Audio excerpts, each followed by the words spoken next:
Industrial Talk is brought to you by Armis. Yes, you are in the digital transformation game. Yes, you need to find trusted companies, trusted individuals to help you along with that journey. The Armis platform delivers complete asset intelligence. You know what that means? Insights into your connected assets. You're in the digital transformation game, you have to have that insights into what is connected. Go to armis.com, find out more. You will not be disappointed.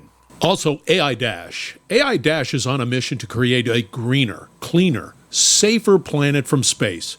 AI Dash helps core industries become more resilient, efficient, and sustainable through the power of satellites and AI. Go out to ai-dash.com. Find out more. All right, once again, thank you very much for joining Industrial Talk. We were on site at Distributech. You might have heard the other great conversations we were having there. You know, you just got to come and learn with me. I'm just a sponge, and I get to learn from all of these incredible leaders. Speaking of which, we've got Ming Ho and Wayne Diaz. Siemens is the company. We're talking about cloud. We're talking about user experience. And I'm telling you right now, you need to be engaged. You need to collaborate, and you need to educate like me, Industrial Talk, platform for education and highlighting industry leaders like Ming and Wayne. We are industry.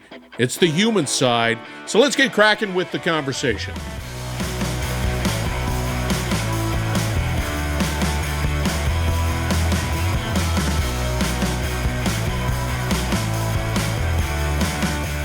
You guys are cool. Thank you for being flexible. No problem. Yeah. Let's do this. You guys having a good conference? Yeah, really it's good. Been really good. Lots of good foot traffic. It's busy. So, yeah, very successful so far. Is this the first conference you guys went back to sort of face-to-face? Yeah. My second conference. Yeah. Was it stunning to see those virtual friends that you created and then all of a sudden see them in person?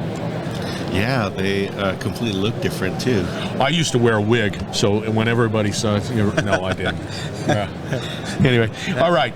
For the listeners out there, we've got a level set. Ming, give us a little background on who you are. I had a user experience and strategic innovations with Energy IP, one of our products within Siemens, which sounds like a strange combination, but what we believe in is to put user experience and customers, users, at the center of all of our strategic innovations going forward. Doesn't sound stupid to me. I'm all about the experience, I'm telling you. Yeah, and it's one of those, big time. And one of those is a new offering this year, which is Energy IP MDM SaaS. So we'll talk about that big time. Yeah, we'll talk about it. All right, Rain, you're next. Background. Wayne. Hey. Work with me. I'm a professional here on this podcast. No, just kidding. Okay, so Wayne Diaz, I run the grid simulation software business here in the U.S. When I say grid simulation, anything and everything that goes in production or online on the grid needs to be simulated, needs to be analyzed. Right. We run a lot of what-if scenarios, so our software suite at Siemens provides that infrastructure, that support to basically, prior to integrating anything onto the power grid, we get to simulate it, and then it finally goes into operations. I got to pull on that thread. When we start talking to simulations, It sounds like data, right? It sounds like the collection of data. It sounds like historical information to be able to simulate future events and all of that stuff. How does your platform take into consideration the historical events to simulate future? Absolutely. So when I say simulation, I'm talking more grid planning. So I'm looking at various different scenarios that were traditionally just looking at how do I expand the power system? How do I integrate more generation onto the system? How do I integrate distributor generation, renewables, right, in other words, onto the system? And prior to that coming online, how do I really run various different what-if scenarios to see whether or not this is going to help the system? Is it going to hurt the system? Do I need reinforcements on the system? Let's say you have a scenario, a simulation that for a renewable, whatever, external generation, and it is deemed to, hurt the system. Does the utility have the option of saying, hey, we'd love to permit it, but you can't because we don't have the resources to be able to, fortify this, where we're at? Does that happen? It does happen, but then we also complement it with additional technology, what we call non-wired alternatives. Alternatives, which is not just reinforcing the transmission lines, the power lines, or transformers. It's more like maybe I can alleviate that issue with a renewable resource, a battery maybe. So those are some of the things the simulation tools help simulate and plan for. You're not going to shut them down. You say, hey, go over here. Our simulation says you go over here. So, Ming, talk about, let's say, this cloud offering. Give us a little reason why that's important to utilities. Well, cloud offering, there's different types, but specifically the software as a service. One of our really good customers, Silicon Valley Power, they came to us. Hold on. What power company? Silicon Valley Power. SVP? I have never heard that one. Really? Yeah. Isn't that PG&E? No way. It's a different. It's a separate utility. And I worked in Southern California, and I know PG&E. I have never heard that one. No, this is Northern California, completely different animal. God. Continue. But Center Silicon Valley. We're talking about Santa Clara, California. Yeah. Over 50 data centers. They produce, or they manage 1% of the power consumption within California. Huge, yet a very, very small real estate area, like really small area. So some of the biggest data centers in the world, Intel, NVIDIA, and all of those high-tech data centers, they're all coming and using Silicon Valley Power. I didn't know that, man. That's so cool. So back to the question, so why do they want to go to software as a service? Well, number one is software as a service allows us to be able to upgrade them and provide them with new features. So it's evergreen. It allows them to save on the upgrade. All that complexity. It's all seamless. That it's invisible. That's what I like about that. Yeah.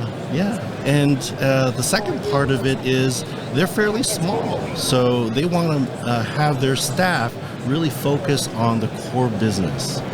And they don't want to have to deal with all the IT issues, security, and disaster recovery, and the list goes on and on. If you think about it, if you have to own the hardware, you have to manage the hardware, everything that happens, the technical monitoring, performance monitoring, and the list again goes on and on. So as software as a service, it just makes a lot of sense for them. And thirdly, there is a financial benefit to it because it's a subscription service, so it scales as you go up, and you don't have to have all that capex, all those licensing charges right up front. You can essentially amortize that and have more predictability in terms of your expenditures. So, when we say SaaS, what services are in the cloud that you're providing this utility? So in this particular case, it's meter data management. So it is smart meters. So you have your advanced metering infrastructure. So now those guys are also going to the cloud, and so we're sort of also arriving them part way. Because if you think about it, you have all your meters across all this geographical area. They're coming in through a communication network. And so they're already coming one way or the other through some communication infrastructure, which is almost in the cloud. Now, traditionally, those go on-premise and then go through a meter data management system. We're just offering perhaps a more efficient path and being able to bring all that data in, but also to be able to smooth that whole experience. So, these are services that are not, you're not latency dependent. Correct. It's not real time. Yeah, you don't need whatever edge or whatever you want to do it that requires real time yet. type of. That's right. But Wayne, now you have a bigger challenge, because here's what I see. I see that your simulation, there's a lot of external generation coming on. There's a lot of distributed solutions out there, and I, quite frankly, being an old, crusty utility guy, I'm pretty much around the centralization of power, and then the transmission, and then and this whole dynamic grid is a bit. Can you run those simulations? I mean, it's happening, right? And utilities, I would imagine, need it. Absolutely. So, as the grids are getting smarter, right, more and more DERs coming online, they're also getting more complicated. DERs, for the listeners, what does that stand? Distributed energy resources. Thank you very much. So as more and more distributed energy resources are coming online, the power system is getting more complicated. Given it is getting smarter, but it's getting a lot more complicated. You're underselling that. It's super complicated. You're soft pedaling it, quite frankly. But it's a start, right? There you go. But as what we're seeing at Siemens over the next 5 years, we're looking at 60% of that external renewable resources being implemented onto the system. The planners traditionally would run scenarios. Will be snapshot scenarios, basically looking at the peak load, off-peak load, generation at a certain peak. But today, with all these DERs coming, there's a lot of volatility, right? This volatility, due to that, we might need additional scenarios. We might need to run more extensive studies. There's no might. You know that's the case, because do. the market just continues to push the envelope, and we're going to do right, this, Scott. and then it's like, we're going to have a grand old time. Woo! You're right, Scott. We definitely need to run additional scenarios, which were not your traditional scenarios, right? So one of the examples I'll use is time series profile analysis. What is the grid doing at 8 a.m.? What is the grid doing at 9? What's it doing at 10? Yep. Before we would look at, okay, so my load, Southern California for an example, is happening at 4 p.m. But with DERs, that 4 p.m. might not be valid. Right. I might need to consider 12 o'clock as a problematic time. So what we're trying to drive is additional studies, but these additional studies cannot be done on existing infrastructure. I cannot run those studies on my existing hardware, on my existing laptop, because I will burn it.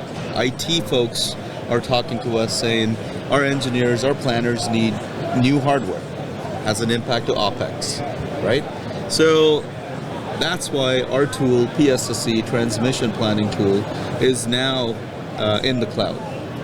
It is a tool used all across the U.S. It's nothing new to the existing transmission planners, operations planners, long-term planners. It's basically giving them the avenue to now take their analyses that may have taken 3 weeks to complete can now be done in 3 hours. Dude. Leveraging the cloud. That's pretty doggone cool. That's cool. But in a related use case, coming from the other side, from the distribution side, as you're doing some of those simulations, it's really important to be able to use real meter data as opposed to load profiles that are just copied over. Yeah. Because then you can now really localize what's happening at the distribution grid and be able to do optimized planning. So, again, with Wayne and his group, we're getting together and trying to solve those kind of problems. I don't know, man. I'm telling you, it's way above my pay grade, guy. Good job. Because it's going to only get more and more challenging with a lot of changes that are taking place. One of the areas that we don't talk enough about or discuss for one reason or another, I know one reason, nobody wants to talk about it, but we're going to talk about it, and this is critical infrastructure stuff. This is impacting a lot of, how do you ensure the security of, let's say, these systems? Great question, Ming. If you don't mind, I'll take that. Sure. First, and then we'll hear. He just stole it from you. So basically, as far as security, that is, Scott, one of the things that we get asked all the time. But nobody wants to talk about it, right? Exactly. No, it's like, we're here to talk about it. Yeah, but see, nobody wants to say, I'm having a problem with my security. I had a breach coming up, and I just say, nobody's saying that.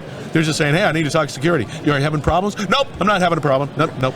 Critical infrastructure, right? So how I look at it is, do you have an online banking account? Yep. Right? That's already in the cloud. Your money's in the cloud. Your financial snapshots are in the cloud as an individual, right? But let's take it a step further. At Siemens, we're not just a grid software company. We're also supporting and have a team of cloud experts, a cloud infrastructure team that is certified with various cloud compliant agencies. I'll name a couple. ISO 27001 is one of them. FedRAMP is another one. So, and etc. And we're working with our regional reliability coordinators to drive that security further, right? I'll share a very, very good example. For me, I come from the grid planning, the offline data side of the house, but we do have a customer or two that actually have their online operational data in Siemens' cloud infrastructure. So we provide the one-stop shop for this utility that basically has all of their operational data in the cloud. So if operational data is in the cloud, Siemens is handling the cloud, we are cloud compliant, our whole team of cloud experts are there, taking in offline data is just a no-brainer. But the reality is, let's just sort of lay it out there. Yeah, I believe the cloud is fine. I'm okay, because I get smart people like you. And I think that if utilities and other companies, and not just utilities, although we're at the show, I think it has to happen. I think it's just, when you have a tsunami of data, you got all this stuff to analyze, you got to do that. It's secure, right, Ming? It is. Well, it's going to happen. One way or the other. It is. It's going to happen. You might as well figure out how to participate. So it really boils down to if you're doing it yourself, can you catch up, right? All sorts of patches, all sorts of all this different software that's happening, right? And so from a utilities perspective, you can either have your own set of experts, and many of them do. Yeah. But ultimately, you have all these enterprise systems, and they're all using different patch levels, all sorts of different components and things of this nature. And so that's why software as a service, built on top of a good infrastructure, well architected, that's one side of it. And as Wayne's talked about, from a standards perspective, from a process perspective, being world class and being working with agencies around the world, and just being on top of everything. Yeah, that's really a part of it. Yeah, come on, you guys are living a dream. I mean, it's cool stuff. I got out of the utility business, and now I'm regretting it. That's to you, Wayne. So if I was a professional and I said, my gosh, Ming and Wayne are talking my talk, I want to chirp with them, how do they get a hold of you, Ming? Ming.ho@siemens.com. And you, Wayne? Wayne.diaz, Diaz with an S, at Siemens.com. All right, you're saying to yourself, Scott, I didn't get that email address. It's going to all be out on industrialtalk.com. So you need to connect with these gents. They know what they're doing. They're going to make your life. They are trusted professionals in this world. The cloud is the limit. Thank you very much. All right. Once again, we're broadcasting from Distributech 22. Dallas is the place. You can hear the buzz going on in the background. Solutions and problem solving happening today. Put this on your bucket list big time. Thank you very much for joining Industrial Talk. We are going to wrap it up on the other side. Do not go away. We will be right back. You're listening to the Industrial Talk Podcast Network. All right, that was Ming and Wayne's excellent industrial adventure. Incredible conversation. Absolutely connect with them. Reach out. You got to know more about what's happening within the utility market. They are two gents that are prime for connecting with. So do so. I'll have all the LinkedIn contact information out on Industrial Talk. Now, I've been talking a lot about the speed at which this technology and innovation is going. And the only way that you can keep up with it is, of course, you got to constantly just pursue education. And you've got to connect with people like Ming and Wayne to get the latest, get that trusted information about what is happening in the market and how you and your company can take advantage of all of the wonderful innovation that is taking place out there. It is a must. Come, go to Industrial Talk. Learn with me. I'm not the sharpest tool in the shed, but boy, I'll tell you, I get access and talk to the best industrial leaders from around the world. Join me. We are industry. Follow that hashtag out there. Never miss a doggone episode or conversation or whatever. But that is important. Educate, collaborate, and innovate are key to your success. All right. Again, we're going to have another great conversation from Distributech. You can count on that. So be bold, be brave, dare greatly. Hang out with Ming and Wayne, and you're going to change the world. Thank you very much for joining Industrial Talk. So stay tuned for the next conversation.